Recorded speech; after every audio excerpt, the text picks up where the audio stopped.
Good morning, children. Welcome to yet another session of Geography, Class 10, Water Resources, Session 5. And this is the continuation of the question answers that we were discussing earlier. Okay, now question number 4A.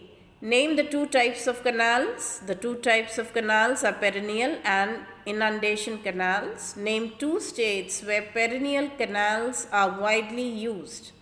Now, perennial canals are widely used in Uttar Pradesh, Bihar. You can also name Rajasthan, Punjab. Okay, any two new states are required. How are the fields irrigated within Persian wheel method? And we open to the Persian wheel, that is the well irrigation. And under the well irrigation, page 132, right at the bottom, Persian wheel method is there. It is used mainly in Punjab, Haryana, Western Rajasthan. It is partly submerged vertical wheel with buckets attached to the rim. As the wheel is turned by draught animals rotating a geared horizontal wheel, the buckets are filled and emptied into the trough above, which carries the water to the crop sown fields. So this is how the Persian wheel method is working, the mechanism of the Persian wheel. Okay, our next question, C1, name two states in which tube wells are extensively used. Now in Punjab, Haryana, Uttar Pradesh, Bihar, these are the states where the tube well is extensively used. State why, next question, C2, state why tube well irrigation is important in Punjab. Now the tube well irrigation is important in Punjab because in Punjab the tube well is able to irrigate a very large hectare of land in comparison to any other means of irrigation.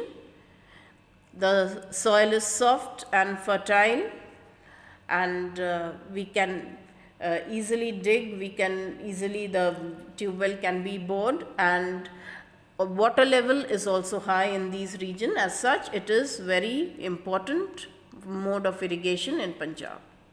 Next question, D. Give a geographical reason for the following. Canals make the soil infertile. Now, why is canal making the soil infertile? Children, please note. In canal irrigation, where the water level is a few feet below the ground, the alkaline salts come to the surface, mix with the soil, and make it unproductive. Are you getting it, children? It is because below, a few feet below the ground, the alkaline salts come to the surface, mix with the soil, and make it unproductive. Next is tube well irrigation is quite expensive. Yes, it's quite expensive because a continuous supply of electricity or diesel is required to run the tube well. Then excessive accumulation of salts make the soil unsuitable for cultivation. Yes, please note again, children, excessive irrigation and poor water management lead to waterlogging and excessive built up of salt, leading to soil salinity and making soil unsuitable for cultivation. Are you getting it? I'm repeating myself. Excessive irrigation and poor water management lead to waterlogging and excessive built up of salt, leading to soil salinity and making the soil unsuitable for cultivation. Okay. Our next question, question number 5, what is meant by rainwater harvesting? We have done this question, discussed this question earlier. Then state two methods of rainwater harvesting. This also has been discussed earlier, so we are leaving this. C1. what is watershed management, and for watershed management we come to page number 128, children, and under the green box it's where it's mentioned what is watershed management. Refers to the efficient management and conservation of both the surface and groundwater resources. It includes prevention of runoff as well as storage and recharge of groundwater by various methods like percolation pits, recharge wells, bore wells, dug wells, etc. Okay, next question. How is it, that is C2, how is it beneficial for the farmers in the long run? The watershed management beneficial for the farmers in the long run. So it is helping the people to conserve water which may be used for irrigation, drinking, fisheries, afforestation, etc. Okay, children, have you noted down that it is beneficial for the farmers in the long run? This way the farmer is able to conserve water, and that water he can use for irrigation, he can use for drinking, fisheries and afforestation, etc. Okay, next, give a geographical reason for each of the following. Many farmers in India still use well because most of the farmers are poor. The other means of irrigation are all very expensive. So, and for the well irrigation, he doesn't have to pay anyone anything. He can use it as an independent source of irrigation and doesn't have to pay the government for anything. So, whenever he feels like, he can draw water from the well. Okay, next is there is very little recharge of groundwater. Yes, very little recharge of groundwater because we are continuously and too much of excessive drawing up of the groundwater, which is leading to depletion of the groundwater, and we are not able to recharge it. We are not saving the groundwater. We are not saving the rainwater, or we are just letting it flow. So our conservation methods are very faulty, and proper conservation methods we are not following to recharge the water level. Okay, next thing, C. No, it is, we were doing, this is D. Geographical reasons. Many farmers in India still use well. There is very little ground. Third one, D3, the traditional wells dry up. The traditional wells dry up because they are not deep enough. So in the summer months, they dry up. Okay, now question number 6A. What is drip irrigation and how is it useful? Drip irrigation, we'll turn on to page 137, and under the drip irrigation, in the system consists of perforated pipes that are placed between the rows of crops or buried along their root lines and give water directly onto the crops.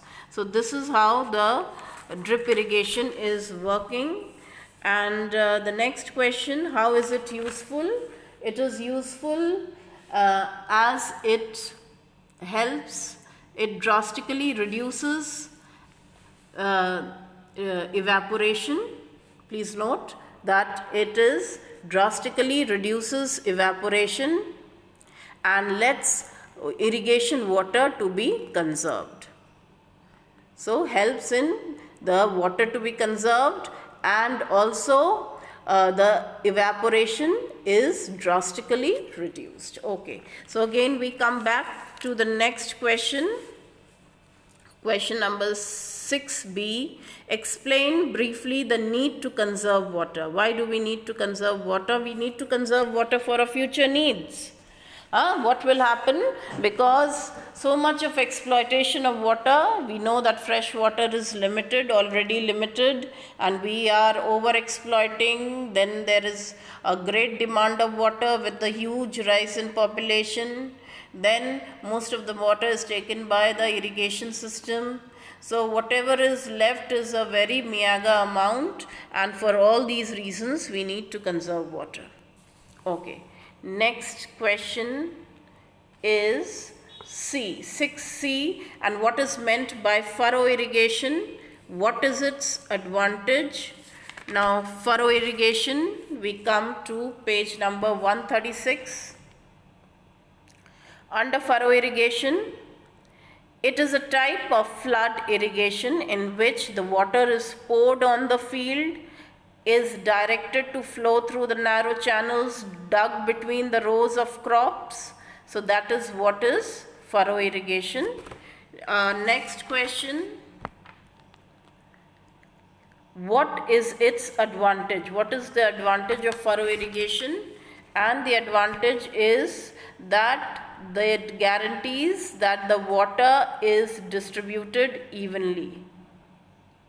Okay. Because the furrows are of equal dimensions, and because of this, water is distributed evenly. Okay, our next question, we come to, yes, D. Geographical reason for each of the following. Modern means of irrigation is gaining popularity because they are cheaper and they conserve water. Because in the traditional means, a lot of water gets wasted. But in the modern means of irrigation, it helps in conserving water. Then sprinkler irrigation helps in conserving water. Yes. We come to page 137. Sprinkler irrigation helps to conserve water because the water is sprayed directly to the required plants. So there is no loss of water by seepage and no loss of water by evaporation. Okay. Next, spray irrigation is quite expensive. Spray irrigation is quite expensive because it requires complex machinery. Did you get that? It requires complex machinery. So with this, I come to the end of the chapter. Please revise your chapter well, and you stay safe, stay healthy, and stay at home. Okay, thank you, children.